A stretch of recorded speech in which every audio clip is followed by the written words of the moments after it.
చూడకండి, ఇది చాలా గొప్ప ఆపర్చునిటీ. ఒక జిల్లా మొత్తం ఇక్కడ ఉంది, మీకు ఎన్నో కొత్త విషయాలు తెలిసాయి కదా. కొంచెం పేషెన్సీగా ఉండండి ప్లీజ్.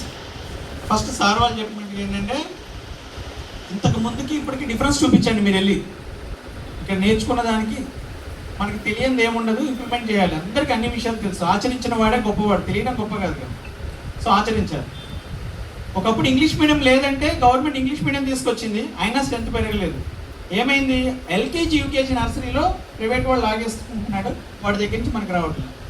ఆ మొదటి స్టెప్లో మీరు ఉన్నారు. సో మీరు అనుకోవచ్చు, మా వల్ల మీ వల్లనే గవర్నమెంట్ 3000 స్కూల్స్ ఎక్స్ట్రా పెంచింది.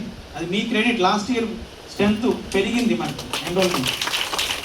సో నెక్స్ట్ ఇయర్ కూడా పెంచితే మీలాంటి మీ వాళ్ళందరికీ ఎంప్లాయ్మెంట్ పెరుగుతుంది, కొత్త స్కూల్స్ వస్తాయి, ఎంప్లాయ్మెంట్ పెరుగుతుంది.